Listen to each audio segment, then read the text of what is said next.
Muy buenas tardes, ¿qué tal? ¿Cómo están?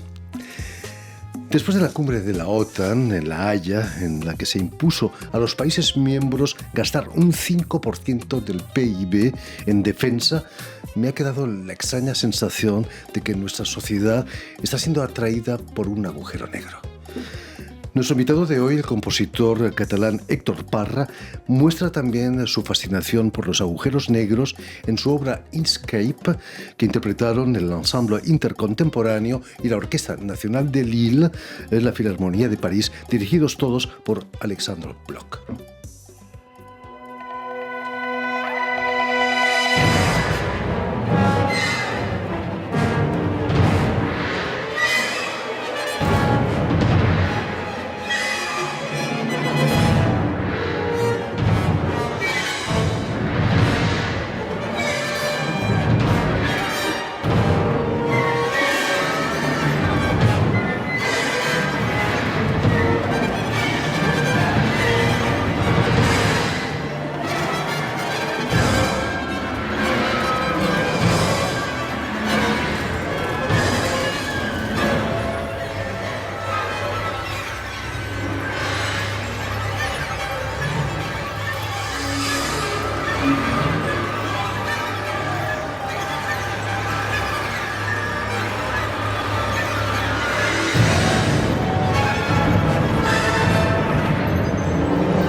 Muy buenas tardes, Héctor.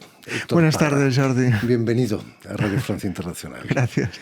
Impresionantes, ¿no?, las imágenes de ese concierto, Inkscape, tu obra. Mucha emoción, imagino, cuando intérpretes de ese nivel tocan una de tus obras, ¿no? Bueno, es un sueño para un compositor, claro. Yo hace 20, 30 años, cuando empezaba, nunca hubiera soñado esto. Y poco a poco, bueno, pues vas componiendo, te vas desarrollando a través de ellos, porque muchas de las técnicas que he aprendido de composición son los propios músicos quienes te las enseñan, ¿no? Es el oficio que uno aprende, ¿no? Sí, el oficio y sobre todo la imaginación. Te abren ventanas por las que luego tú puedes circular, abrirla y investigar, ¿no? Y bueno, es un intercambio humano muy, muy rico. Héctor, ¿qué es lo que te fascinó de los agujeros negros para que escribieses Inkscape? Sin escapatoria, en español. Sí, es huir hacia adentro, ¿no? Bueno, los agujeros negros, de hecho, la física siempre me ha interesado. Mi padre es físico teórico y he hecho muchas obras inspiradas de física. La primera con Lisa Randall, la física teórica de Harvard, que investiga dimensiones extras. Y siempre me ha fascinado porque, aparte de que te conecta con cuestiones absolutamente ontológicas, ¿qué es la realidad? ¿Qué es el espacio-tiempo? ¿Qué somos nosotros, ¿no? La física da imágenes, modelos del todo, ¿no? Lo más fundamental, que es el tiempo y la materia y la energía, ¿no? Como compositor tenemos que preguntarnos esto, ¿no? Por otra parte, los agujeros negros son objetos fascinantes que estructuran el universo, están en el corazón de cada galaxia y allí el espacio-tiempo se intervierte, es decir, el tiempo casi que se convierte en espacio y el espacio en tiempo, y quizás son puertas o ventanas justamente a otros universos, ¿no? A otras dimensiones, y esto para un artista es algo absolutamente fascinante, ¿no? Pero luego, hablando contigo también, uno se da cuenta de que los agujeros negros para un artista también son espejos de nuestra propia realidad. Nosotros somos una especie animal extraña que mezcla el más gran lirismo, la más gran ternura, amor que tenemos entre nosotros, con la más gran violencia, egoísmo y que nos lleva al genocidio. No hay ninguna otra especie animal que realmente genocide a sus congéneres por motivos evidentemente ideológicos, ¿no? Incluso los chimpancés, que son la más próxima, bueno, son bastante asesinos, pero no llegan a este punto extremo, ¿no? Entonces, bueno, los agujeros negros. Cioran, con el pesimismo que le caracterizaba, escribió: podemos imaginarlo todo, predecirlo todo, salvo dónde podemos hundirnos. Y en esa época, cuando lo escribió, no se conocían todavía los agujeros negros, ¿no? Einstein, creo, bueno, es los años 10 o 20, los predijo en su teoría de la relatividad general, pero no creía en ellos. Pero había físicos ya que decían, no, esto sí, Schwarzschild. Y luego se descubrieron, de hecho, hace relativamente poco, la realidad de un agujero negro. Se fotografiaron hace unos 10 años, ¿no? Por primera vez. Pero no, todo el siglo XX ha estado marcado a nivel de física por los agujeros negros. Impresionante.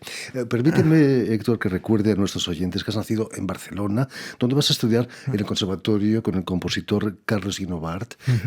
Fue él quien te empujó a la composición, a la creación musical.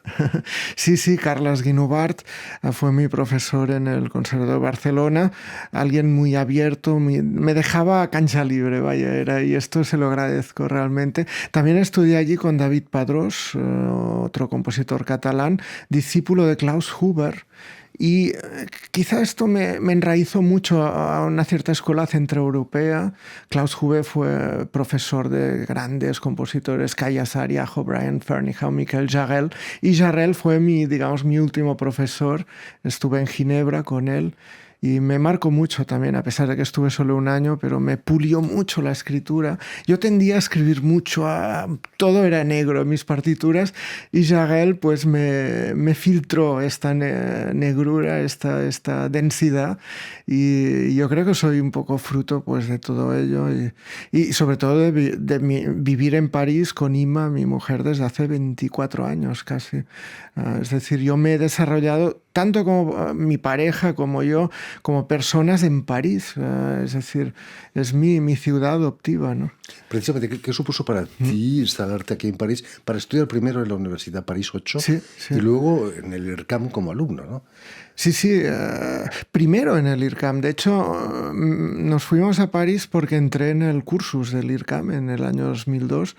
Y esto fue Jonathan Harvey, de hecho, el compositor inglés, que ya no está entre nosotros, pero que admiro muchísimo, y que me dijo, viendo mis partituras de la época, mis primeras, no, por tu manera de escribir, de pensar las estridencias instrumentales, las transformaciones de timbre, ¿no? Que para mí eran ya vitales desde el principio, tendrías que hacer mucha electrónica e ir al IRCAM, ¿no? Y entonces me ayudó, me hizo una carta, tal cual, y entré en el cursus, ¿no?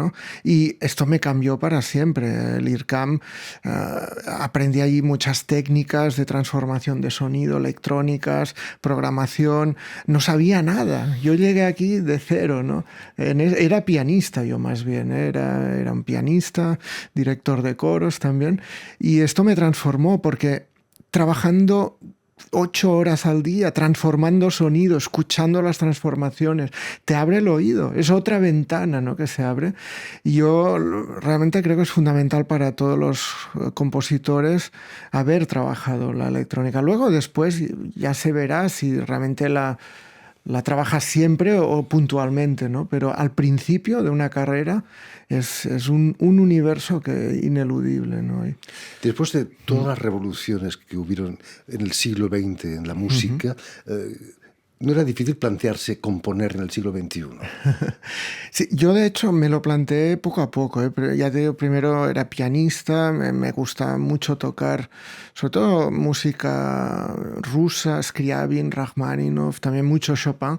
Es decir, yo poco a poco fui viendo la necesidad, es casi un nacimiento de una necesidad interna de decir algo que crees que no se ha dicho, ¿no?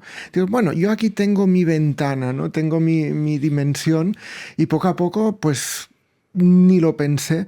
Los encargos vinieron, no sé, nunca me he planteado mucho yo qué vida quiero hacer, por dónde quiero ir. Más bien es la vida que te lleva, ¿no? Y esto es bonito también, por dejarse ir por la marea, ¿no? Y, evidentemente reflexionando y entrando en dialéctica, ¿no? Pero yo creo que...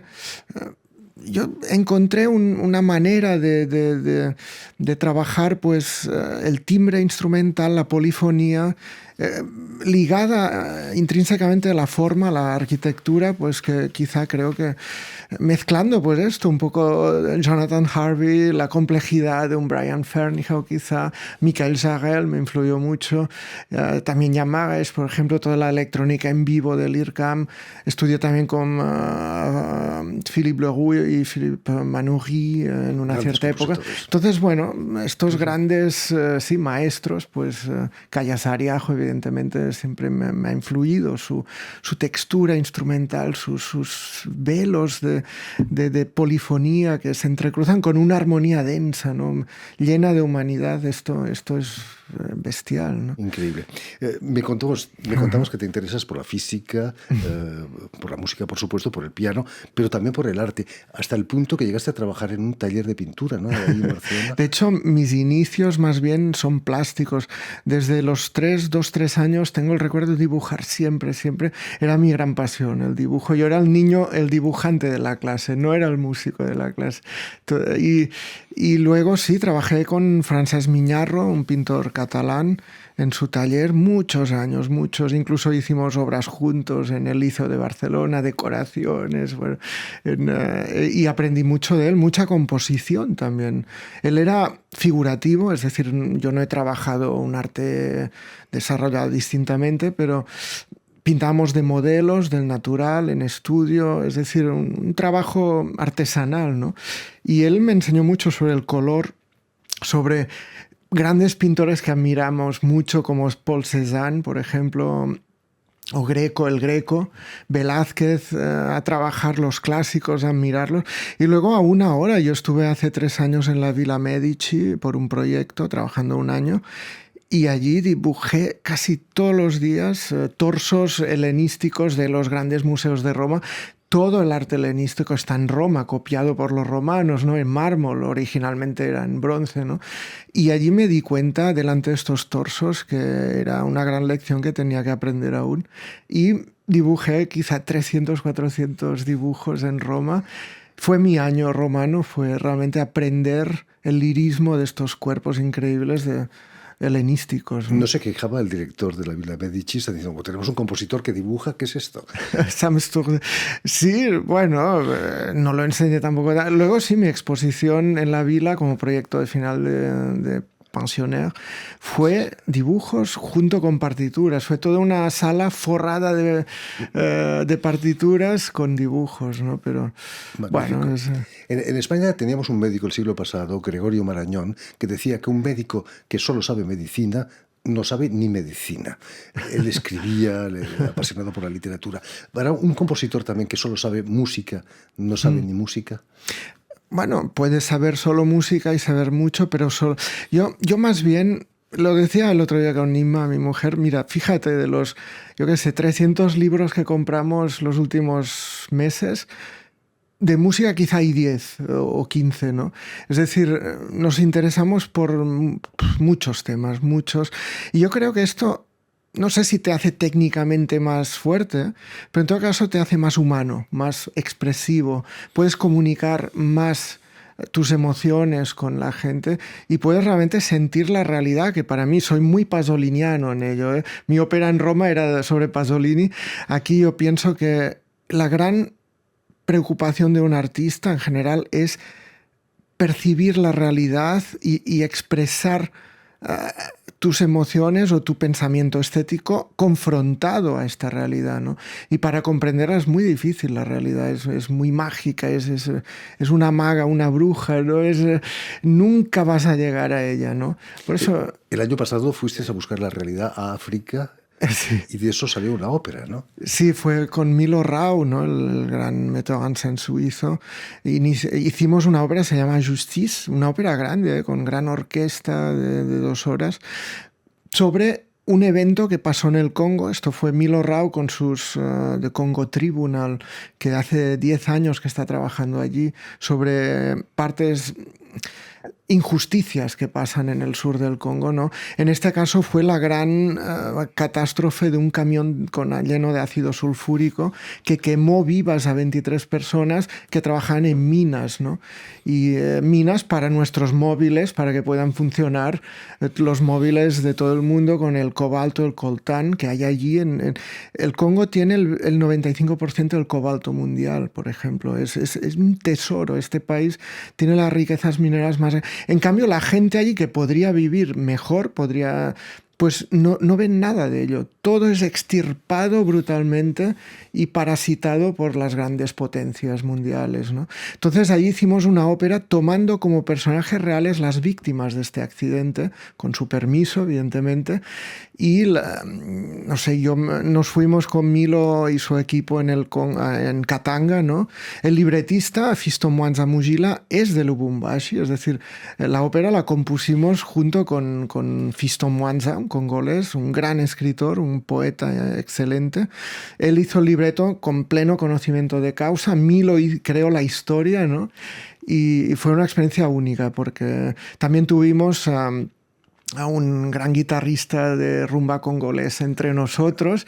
La ópera era orquesta y tal, coros, pero también había esta parte de Kinshasa, ¿no? De alguna manera tan prodigiosa, Cosa Kamwe. Luego, cantantes increíbles congoleses de allí, de la región, como Serge Kakuji, por ejemplo, cantaban papeles fundamentales de la ópera, como el chico que perdió las 2 piernas en este accidente. Y luego fuimos ahí para presentar la ópera a esta gente, ¿no? Y bueno, increíble la experiencia, porque nos pedían, por favor, dad a oír nuestras voces en Europa, porque nadie nos escucha, ¿no? Fíjate, ahora hay una guerra terrible allí en esta región, un poco más al norte del Congo, y nadie habla casi de ello. Después de la Segunda Guerra Mundial, la guerra más sangrienta en el mundo ha sido la guerra del Congo. Cerca de 6 millones de muertos. Es terrible, pero África es de una riqueza, músicos natos. Allí encontré a niños en la iglesia del pueblo de Kabwe, donde ambientamos la ópera. Bueno, hicimos música, ellos me cantaron canciones con un ritmo en el cuerpo que, bueno, apabullante realmente, son artistas natos. Héctor, pero volvamos a la pintura, volvamos al concierto de este jueves en la Filarmonía de París, en el que se interpretará tu obra Estrella Matutina, inspirada en un cuadro de Joan Miró, y el tríptico Blau, Azul, también en otro tríptico que está aquí en París, en el Museo Georges Pompidou. ¿Qué es lo que te ha interesado de Miró? Quizás la época en la que vivió. Sí, ese mucho interior. También. Bueno, primero de todo, Miró es uno de los top 10 artistas mundiales del siglo XX. Es un artista infinito, con más de 10.000 obras. Yo conozco muchas, pero tengo el catálogo Raisonné con toda su obra, ¿no? Evidentemente con pequeñas fotos, todas no son... Pero es un artista infinito, inacabable, con una imaginación inimaginable, digamos.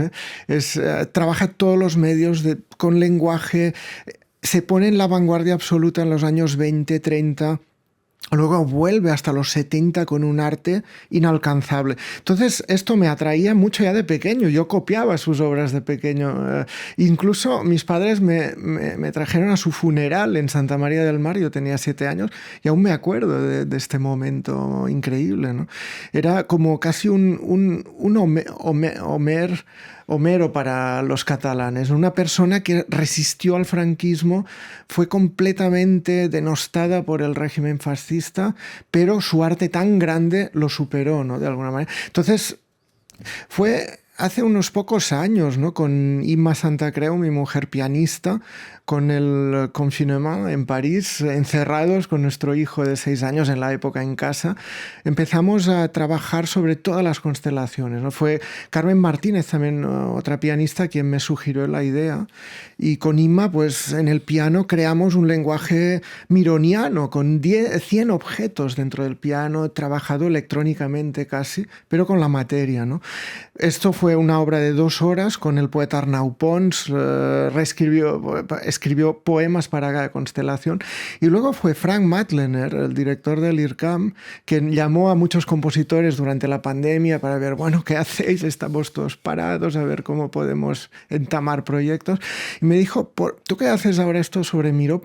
¿Qué te parece el tríptico azul, ¿no? El tríptico bleu que está en el Pompidou? Y digo, wow, increíble, a mí me encantaba y esta obra, pero era posterior, años 60, un Miró más mediterráneo, ¿no? Más calmado ya.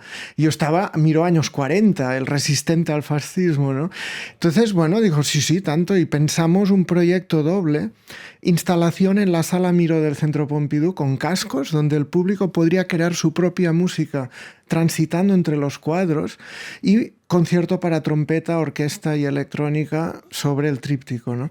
Con el Pompidou ha cerrado antes de quizá un poco de tiempo previsto. De momento hemos hecho el concierto, que es este, Triptyque Bleu, 32 minutos de concierto con Clément Saunier, que es un solista increíble. Hemos desarrollado juntos, ¿no? Él me ha abierto la ventana a técnicas de trompeta que creo son únicas en el mundo. Llega hasta el piccolo y baja hasta la tuba la trompeta, con sonidos explotados electrónicos, bueno, increíble. Y luego Pierre Bleus con el Ensemble Contemporain es mi, digamos, es un Ferrari, ¿no? Es una orquesta de lujo, porque son justamente aventureros puros, ¿no? Ellos incluso te llevan, en tanto que compositor, más allá de donde tú podrías haber imaginado. Entonces, bueno, esto va a pasar hoy en la Philharmonie. Aquí en París. Pues ya lo saben, tienen una cita este jueves en la Philharmonie de París para el concierto, un concierto que pertenece al Festival Manifeste, el Festival del IRCAM, en el que se va a interpretar Estrella Matutina, se puede traducir en castellano. Matinal. Sí. L'étoile matinal. Y el tríptico Bleu, inspirado las dos en obras del pintor catalán Joan Miró. Muchísimas gracias, Héctor, por haber estado aquí con nosotros. Mucho éxito, que sigan los éxitos. Felicidades por el gran premio del disco Charles Cros, por uno de tus discos del año pasado. Y permíteme también que dé las gracias a Tiffany Menta y a Jan Bordelas, quienes se han ocupado hoy de la realización del programa, y también saludar a nuestros telespectadores, porque también los tenemos que nos siguen en todo el continente americano, desde Chicago hasta la Patagonia, gracias a una cadena de televisión que se llama UCL, un canal latino, y también una red que se llama TAL, que reúne televisoras públicas y universitarias de los dos continentes.